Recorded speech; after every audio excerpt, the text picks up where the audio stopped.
closing is August 6th to August 13th. So as to give us time. Now, we will not be taking the finances from you. If you want the information, we'll link you with the company. It's the company you pay to directly, and you can pay gradually, so that by the time it gets to August, you paid everything. And the cost includes the flight, the bus that will be taking us around, the food, the hotel room, everything is inclusive in this cost. So it's really a good package. So if anybody is interested, discuss at home with your wife or with your husband. Make up your mind you can afford it, and then you can ask for. In fact, we're going to post the company onto our website so that you can ring them up directly. Just give them the name of the group you want to go with, and you'll set up your own financial instrumental payment thing for you, and you just pay as God leads you. The church doesn't have to know about that. God bless you. We'll just be able to give you the time when we're going to travel, and hopefully we'll travel all as a group in Jesus' name. Amen. So what does the Lord have for us today? The word of God for us today. Amen. Thank you, Jesus. Could I just start by saying that last month was talking about my God is. That was the theme for January. We've entered into February now, and the theme for February is love and relationship. Love and relationship. Because February is the month of love, so it's an ideal time to talk about relationship, the singles, as we spoke about. Pray for the singles today. We'll also talk about being married, what it takes to be married, all sorts of different things will come this month, so watch the space. But for today, being the first week of the month, I always like to talk about the theme in relation to the church. So the title of what the Lord has put in my heart to talk about today is Christianity a religion? Amen? Is Christianity a what? Religion. Because I'm sure a lot of us are perplexed about that. This is part of the controversy going on in the world today. That people are changing one religion for another religion. They're saying a lot of things about Christianity. But as a church of God and as children of God, we need to be enlightened. We need to know what is the kingdom principles regarding topics like this, so that we are not in any way deceived in the world. Amen? And we can be a teacher to others as well. Hallelujah. So as the Lord has taught me about this, I'm going to talk to you about it today. So is Christianity a religion? Firstly, what is the definition of religion? As one thing I want you to know is that religion is a belief in and the worship of a supreme God. Amen? Some people also believe in gods. Gods with a small g and with s. G-O-S, G-O-D-S. A lot of different gods. As you know, in Israel, in Egypt, they believe in a lot of deities. So deity is another word for gods. And they worship all sorts of gods. God of the sun, God of the moon, all sorts of different things. Like the world is doing today. So you need to be aware of that. Amen? Amen. But Christianity, yes, is the worship of the supreme God, which is God Almighty, but we are completely different from religion. I would not say that Christianity is a religion, and you will come to understand why very soon. You also need to be aware that there are two types of religion. The first type of religion, they call it the theistic religion, which is the religion of worshiping the supreme God or gods. So religion like Judaism, Islam, they are theistic kind of religion because they all look up to the great God. A great God out there, or some mini gods or deities out there. The second type of religion is called non-theistic. I mean, theistic means, I'll spell it for you in case somebody doesn't know it. It's Theistic. I repeat, Theistic. The non-theistic religion includes religion like Buddhism and Hinduism. Because these are not necessarily focused on one supreme God out there or just gods, but on a collection of practices, beliefs, spiritual practices, philosophies of men, all sort of things jumbled together, and some of them have to do with idol worship as well. But one thing is for sure, there's a commonality in this, either it's theistic or non-theistic, and that commonality is that it is man's effort trying to reach out to a great God out there, or gods, or whatever they believe. It's all about man's effort. It's all about man's idea. It's all about man's thinking, this, if I do this, I might get to God. Amen? And it's all about man working hard and struggling. I want us to go to 1 Kings chapter 18. We'll see a little bit of what I'm talking about there. 1 Kings chapter 18. We want to read from verse 25. And if anybody's there, you might want to read it for us, that's fine. It's more like a discussion this month. So I'd like you to be as involved as possible. 1 Kings chapter 18.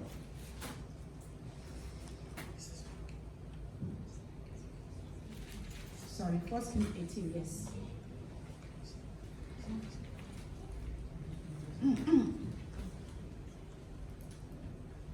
Is anybody there?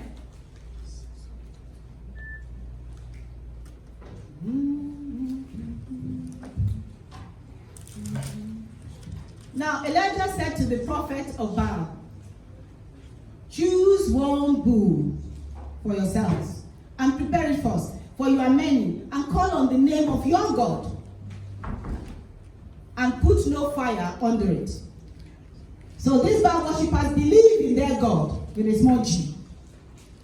So Elijah, the prophet of God, said to their prophets, this is a contest between you and I. Let's see which God is really a living God. Prepare your bull and we'll do what? Call on the name of your God, and then we'll see what happens. So they took the bull which was given to them and they prepared it. I just want you to follow these efforts by these people. And there are a lot of them, more than 400 of them. And they prepared their bull, and they called on the name of Baal from morning till noon. That is from morning till evening. They call on the name of their God. I just want you to picture or imagine yourself there on that day. Watch it, what is happening. It must have been a complete confusion. All these many numbers of people, hundreds of people, just shouting out to one God that has never spoken to them. They've never seen, has never touched them in any way. But they believe that this God exists, and they keep on shouting and calling to you from morning. Noon is about evening time. Saying, oh Baal, hear us. Baal doesn't have ears. But there was no voice. No one answered. And what did they do? They now leaped about the altar. That means they were dancing, they were jumping, they were screaming, they were leaping. See how sometimes religion can be messy, can be noisy, but it's not about the real God. Amen? Amen. So they were demonstrating all sorts of human demonstration around the altar which they have made. Let's continue. Amen. Next page or next passage. And so it was at noon that Elijah now started to mock them. And he said, cry louder, for he is God now. Either maybe he's meditating, or he's busy, or he has gone on a journey.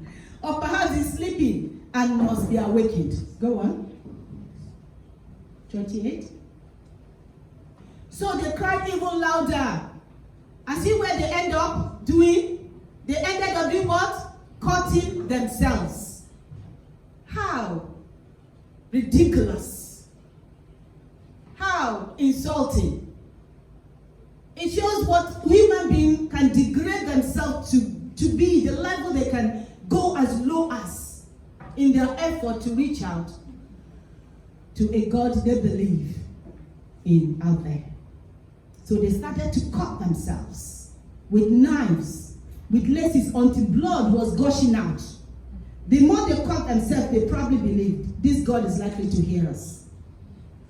Go on. And when midday was past, they prophesied prophesied. They now began to prophesy until the time of the offering of the evening sacrifice. But still, there was no voice. No one answered them. No one paid attention. Then Elijah now spoke. I want you to take note of all these kind of things, because in our minds, I pray that God open our eyes. And I want man to realize that in some areas in this world today, this is happening. Amen? Amen. Some are professing that they are reaching out to God. Sometimes they even say, even our God. But the things they are doing, it has no scriptural backing at all. Our Father has not asked them to do it. Jesus Christ did not die for them to do that. Amen? Amen. He did not ask them to do that. But they believe that by doing this, we will look more religious, more spiritual, more godly. So that when people see us, they'll think, oh, this person is really full of God. Children of God, in these end times, God warned us, there will be so many fake pastors, preachers. All sorts will come, wanting our attention, wanting to steal us away from Christ. It's all devil's tricks and strategies. Please be wise. Understand what God is saying. He has not asked anyone to cut himself for him. He died so that we can be saved. Amen. Amen. He did not ask anybody, cut yourself with knives for me. He did not ask anybody, be jumping about and dancing in fire, or doing some funny, wacky stuff that people do these days. You hear them doing in the sake of religion, and they think they are following Christ. You need to be able to discern, and the Spirit of God will teach you, so that when you start seeing somebody doing this, you can correct them. Amen? In love. That you're messing up, mate. This is not, God did not ask you to do this for him. Christ did everything for us. Amen. Amen. Amen. Okay, now let's see the other side. Let's see what it is when you are serving the true God. Amen? When you are with God of gods, the King of kings. Hallelujah. The Lord that stands with his own. Let's see what happened. Then let's go down. I want to, because of time, I want to quickly go down to verse 36. Let's look at verse 36. Okay. He says now, and it came to pass at the time of the offering of the evening sacrifice, that Elijah the prophet came near and said, Lord God of Abraham, Isaac and Israel, let it be known this day that you are God in Israel, and I am your servant, and that I have done all these things at your word. Now I want you to take note of certain things there. One, he spoke. Amen? All our God is asking us to do is to have this communication with him. Speak to him. Amen? Amen. Two, acknowledge who he is. God of Abraham, God of Isaac, God of Israel, Father of our Lord Jesus Christ, the Almighty God. Praise him. Amen? Amen. Then thirdly, what you do, acknowledge that you are doing it in his name is what he told you to do. Hallelujah. Amen. Not what we come up with in our own fanciful way to do and think that God will accept it. So what we do needs to be scriptural. Now what happened? 37? What is the scripture on that? Hear me, O Lord, hear me, that these people may know that you are the Lord God, and that they may turn their hearts back to you again. Go on. Then the fire of the Lord fell. Basically, there's a place there that is missing in the scripture, not missing in the scripture, but missing on the kind of board there.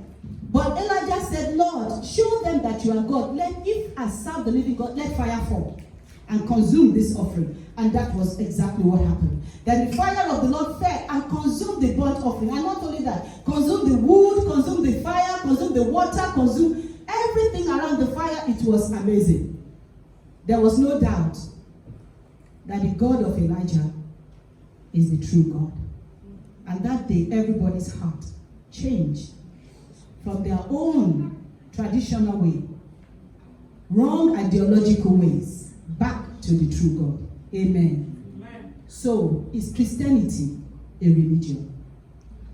Is Christianity the kind of practices where you do things in order to connect with God? Is it that kind of religion where you go out of your way to enslave yourself, impoverish yourself, abuse the body, so that you can catch God's attention. Beloved, it is not. God has never told us to do that, and He will never told us to do that. Rather, He made His Son, His only Son, His begotten Son, to go through that pain so that we don't have to. He made His Son to go through the pain of being nailed to the cross, the pain of being beaten with whip, with metal, with nails, with mesh on everything, with a thorn of crown placed on His head, and then laid out on that wood and nailed, put in His hands and His feet, so that you and I don't have to go through that. Hallelujah. He gave us His best. Amen? Amen. So what then is Christianity all about? Let me tell you some few things. Number one, Christianity is a relationship. Amen? Let somebody say Christianity is a relationship. Let somebody say, I am in a relationship with God. Amen. It is not one of servitude. It is not one of slavery. It is not one of abuse. One party abuse another. No. It's amazing what kind of relationship this is. It's a relationship where God is the initiator. But He initiated, He came to us first. Do you realize that? Hallelujah. Glory be to God. Amen. He came to us first and offered us life for death. Amen. Offer us freedom for bondage. Offer us a castle for the prison. It's amazing. We are the beneficiary of every good thing that He can possibly have from the Lord. Amen. Even including sharing the heirs of our Lord Jesus Christ, having eternal life. This is God that came to you first and offer you. So don't let anybody ever trick you that you are not good enough, that you are not loved by God, that you are not wanted by God, that God has rejected you any shape or form. When He went through all that so that He can have you as His own. Oh my God. Oh, if only we know how much God loves us. Amen. So I just want you to know this. Romans chapter 8 verse 34. Romans 8:34. The word of God says, for what the Lord could not do, in that it was weak through the flesh, God did for us by sending His own Son in the likeness of sinful flesh. Even when we were dead in sin, even when we were doing everything that is wrong, that all we deserve was death. And the devil was making sure he was killing human beings as much as he wanted to in those days. God sent His only Son. And God condemned sin in the flesh, that the righteousness requirement of the Lord might be seen. Amen. So God gave Jesus Christ as the Lamb, that's His Lamb, to die the sins that we deserve to die, so that we may have the life that Christ has. Hallelujah. Amen. So what is Christianity about? Christianity is about God doing what no man can do. Amen. God offering what no man can offer us. God setting us free when we're in prison, when we could not set ourselves free. Hallelujah. Romans 3:23 says, for all have sinned and fall short of the glory of God. Amen. And Romans chapter 6 verse 23 says, for the wages of sin is death, but the gift of God is eternal life in Christ Jesus. The gift of God is not just about life of liberty here. It's also about eternal life when you leave earth. Amen. Oh, let somebody say, I am with God. I have eternal life. I will never die again. Amen. And Christianity is about God doing what amazing things in order to rescue human beings. I want you all to know this. There is nothing you and I can do that can make us right before God. Amen? There is nothing that we can do that can make us receive salvation if Christ did not give it. No matter how rich we are, even if we give all of our body. You know, last week we talked about God is love. And we read in 1 Corinthians chapter 13. that even if I give my body away to be burnt, amen, but it's not of love, it's nothing, amen. Even if I have the greatest wealth and I give all the money I have away, I cannot enter into heaven, amen. It's all about God loving us and not about us loving God, amen. Colossians chapter 2 verse 13. Colossians 2:13 says that we are dead in our trespasses and the circumcision of our flesh. But he made us alive with him, having forgiven us all our trespasses. And not only that, he then wiped away the handwriting of requirement that was against us. Handwriting of requirement, that is laws, Mosaic law, different covenants, different kind of testation or testament and all that was all against us, which we could not even meet. He took all those things out of the way and only gave us one condition, or shall I say two? Love God with what? All our heart, soul, spirit, flesh, everybody, amen? And secondly, love our neighbors as ourselves. So that is only the requirement we need to hold on to today, amen?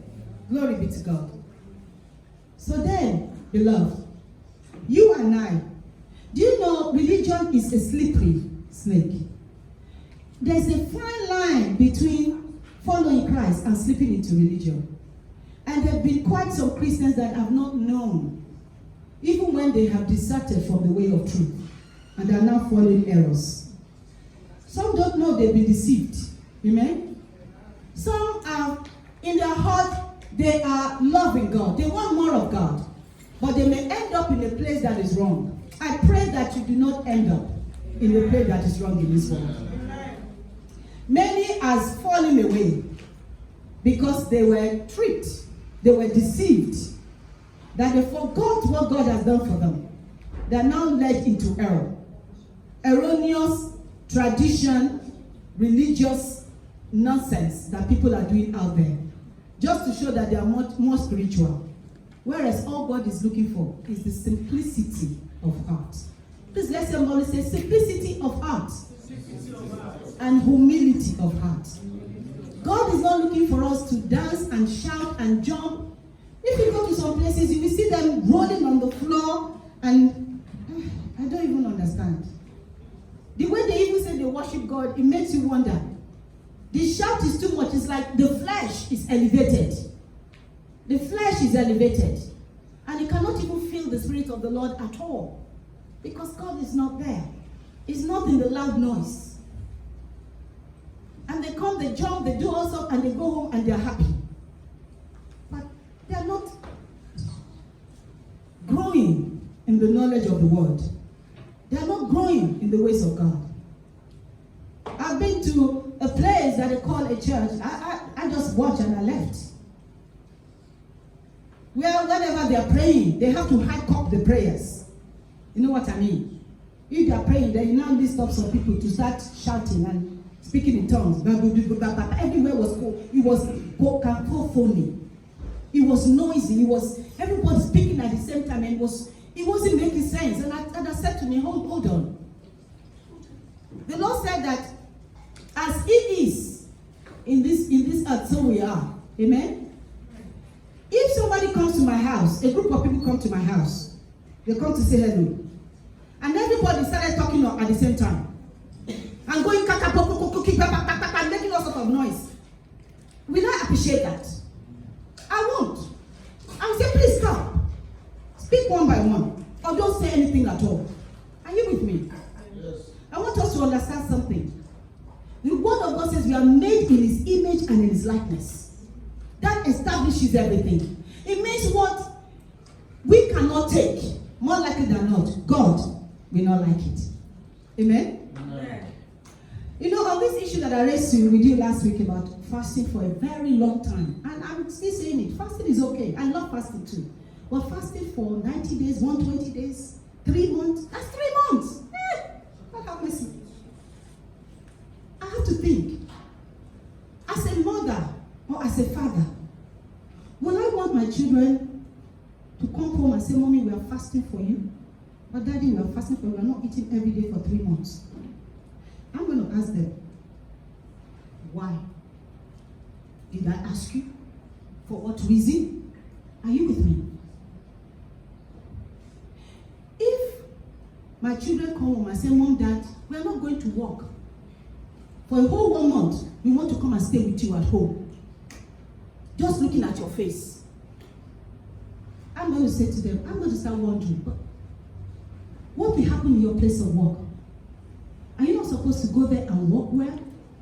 And use your work, your salary to be a blessing to your children and to people?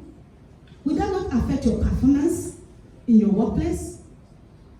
Why are you coming to stay with me for 1 month and not going to work? Is it to show that you love me? I know you love me. Are you with me? Yes. I already know you love me. In fact, I love you more than you can ever love me. I just want us to imagine God's thinking. When we do some weird stuff, and the Lord is just looking at us, but why are they doing that? I'm fasting for 90 days so that God can hear my prayers. He will hear your prayers already anyway. And it's going to be yes or no. And if there's a no, it's for a reason. Amen? Amen? And if it's yes, it's already granted. So do you need to fast for 3 months in order to get a father that loves you?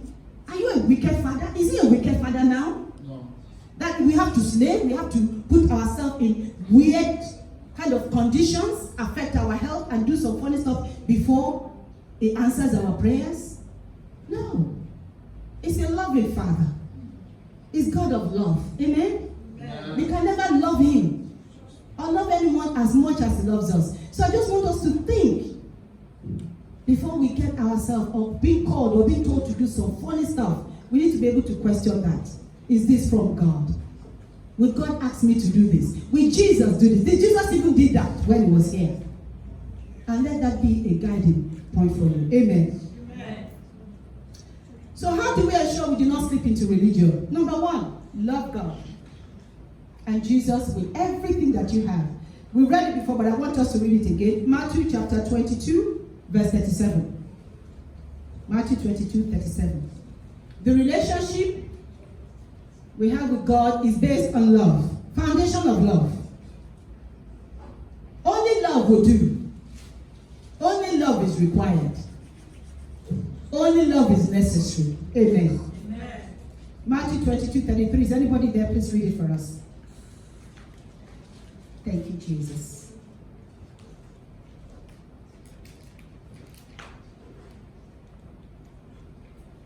Matthew 22, go to 37. Go down to 37. 37, nobody wants to read in the church today. All right, I'll read it. Jesus said to him, you shall love the Lord your God with all your heart, and with all your soul, and with all your mind. This is the first and the greatest commandment. Now, there's a second commandment, which is in Matthew chapter 22, verse 39. And this commandment says, you shall love your neighbor as yourself. The word of God says, whosoever is able to fulfill this law has done what? Has fulfilled the whole of the law. If you can fulfill this commandment, you've satisfied the law of heaven, you've satisfied the law of God, you've satisfied the law of man. Amen? Amen. It's not possible to love somebody and to hurt them because you think about them first. Amen? Amen. Number 2. God is looking for those who will serve him in spirit and in truth. Number 2, in order to make sure that you do not slip into all these religious practices, make sure that you have received the Holy Spirit. Make sure he's in you, because he's our guide, he's our protector. He's the one that will tell us when we are going into error. He's the one that will make the word of God so real to us. It will make us desire to read the word of God, and as we read the word of God, we grow. So that when we hear another doctrine that is not of God, we'll be able to say, no, that is not of the Lord. Can you show me where the Bible says this? If the Bible doesn't say it, I will not receive it. Amen. Amen. So we need that Spirit of God in us. Hallelujah. Amen. Now, John chapter 4, verse 23 to 24.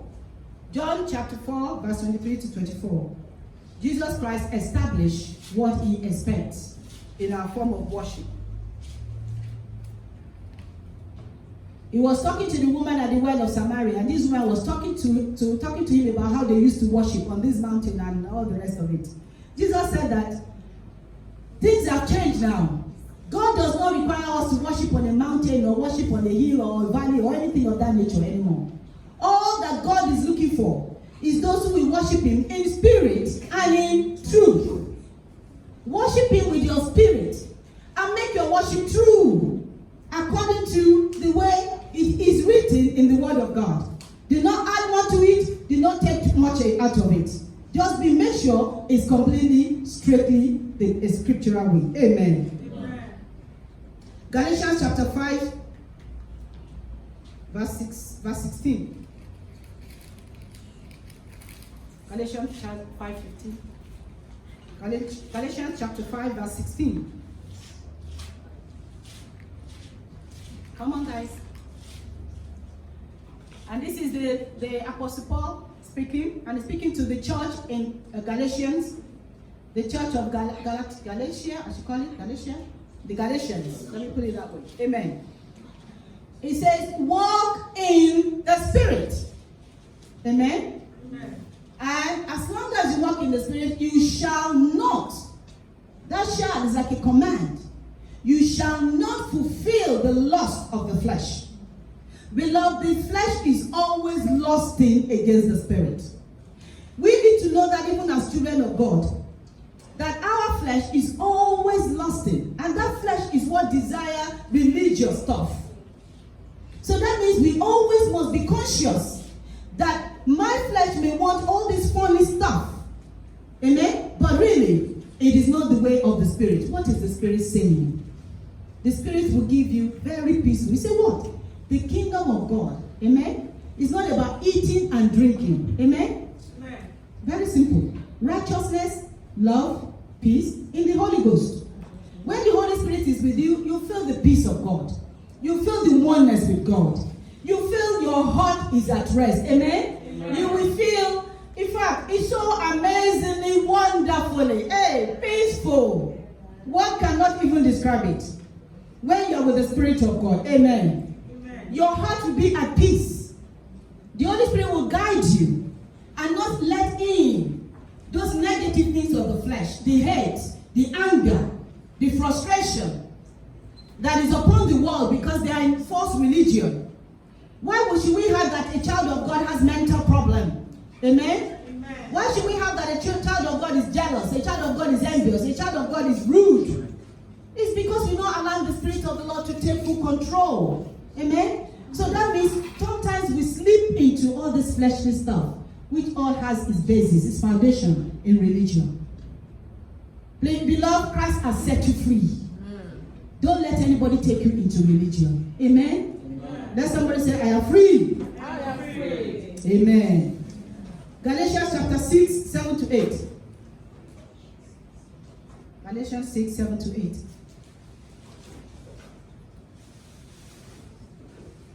It says, do not be deceived, God is not mocked. For whatever a man sows, that he will also reap. Let's go to the next one. For he who sowed to the flesh, we do what? Receive, what will he reap? Corruption. Corruption. Heaven forbid. But he who sowed to the Spirit will receive what? Everlasting life. So, beloved, let us sow to the Spirit. Amen? Amen? Let us sow love, joy, and peace. We say it all the time in church. Do you know why? It's our banner. That's because that's about the Holy Spirit. It's about Jesus. It's about God. Love, joy, and peace. Amen? Amen? We get trouble in our minds when the Lord is absent. So anything that will make that you feel in trouble, move away from it. Come straight back into the Spirit. Do not allow the ways of this world to become a problem for us so that we are not condemned with the world. Then number 3, practice God's word. Avoid religious traditions and doctrines, which are man-made rules. And I will give you an example of how today even false leaders are taking the church into error. This happened in the time of Jesus. Do you remember the Jews? Their leaders, the scribes and the Pharisees, the Jewish leaders. They made a religion out of God's desire to have a relationship with them. Something as simple as coming to church or to come to the the temple. They made a religion of, you have to wash your feet. Amen? You have to wash your feet every time, even before you eat. Wash your hands and wash your feet.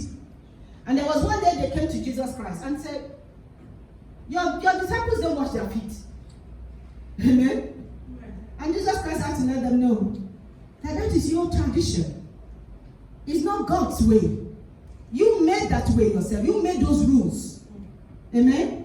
And then now make it look as if it's God's rule. Now all the people are following it and they are walking in error.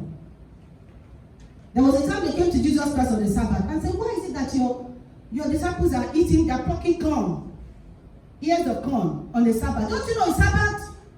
They should not be eating on Sabbath. Nobody should do anything on Sabbath. Oh, they got angry with Jesus so many times for healing somebody on the Sabbath, for doing good on the Sabbath.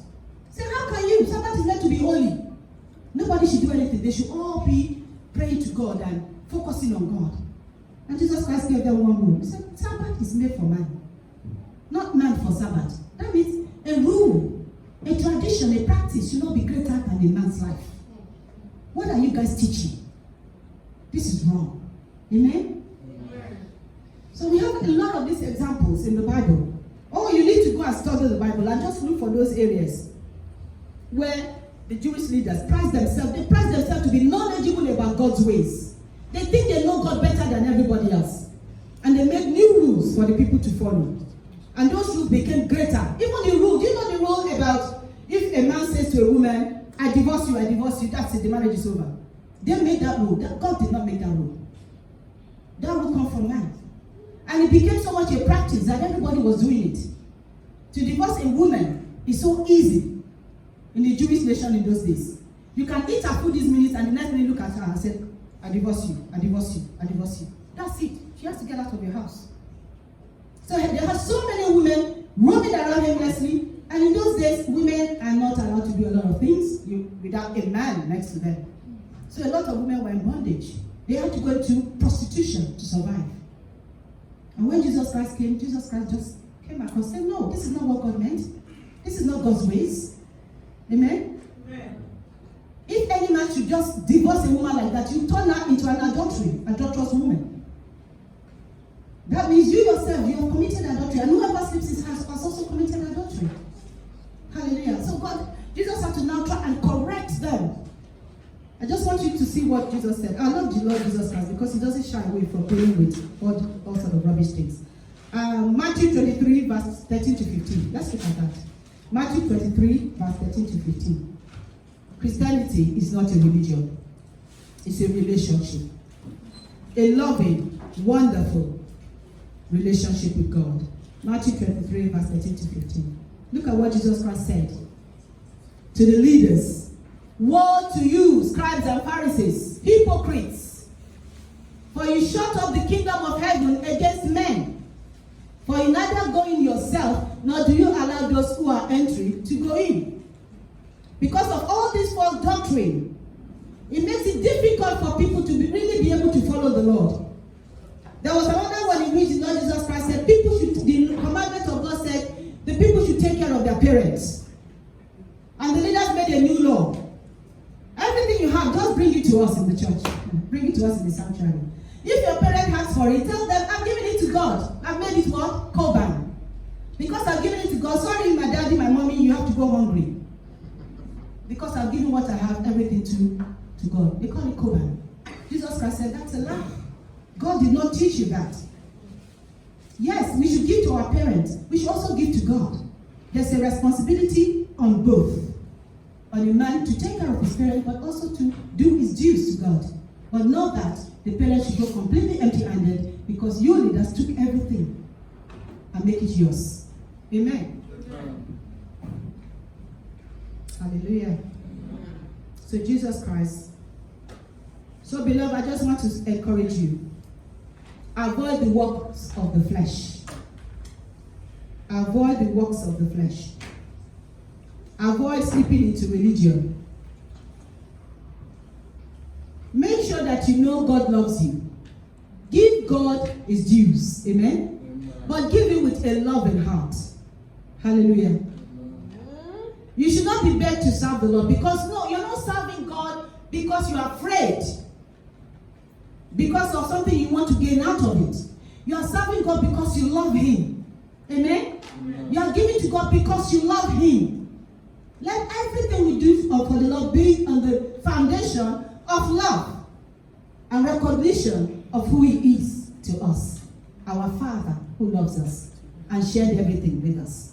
Amen. Amen. I'm going to stop there today. I hope somebody understands the message of God today. Please know without any doubt that Christianity is not a religion. Christianity is all about Christ. And it's about that wonderful relationship between God, the Almighty God, the awesome God, and man. Amen. Amen. That's what it is. Don't let anybody take away from you your liberty. God bless you. Amen. Shall we pray? Father, we just want to thank you for the amazing love that you have for us. That you did not even look away from sending your only begotten Son to that cross, that place of pain, to die for us, so that our sins can be taken far away from us, and we can be justified and consecrated to you. Having received this liberty, Lord, may we not give it up for the lives of man in Jesus' name. Having this wonderful liberty that I'm free. Not only free, we are made whole by the stripes on the body of Christ. Not only that we have been adopted into the kingdom of God. We are now children of the Most High God.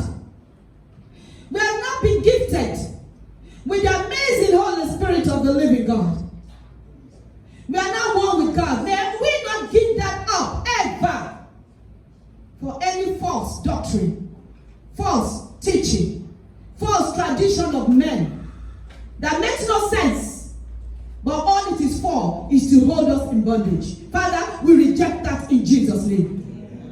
And we thank you that you have taken away every handwriting that the enemy may hold up against us. You have burnt them and destroyed them all. We are free, we are liberated.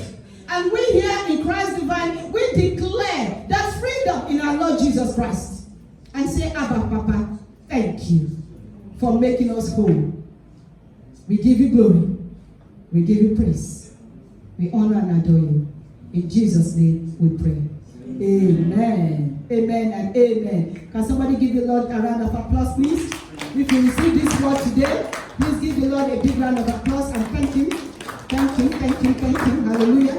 Amen. Amen and amen. Amen. Christianity is a relationship. Hallelujah.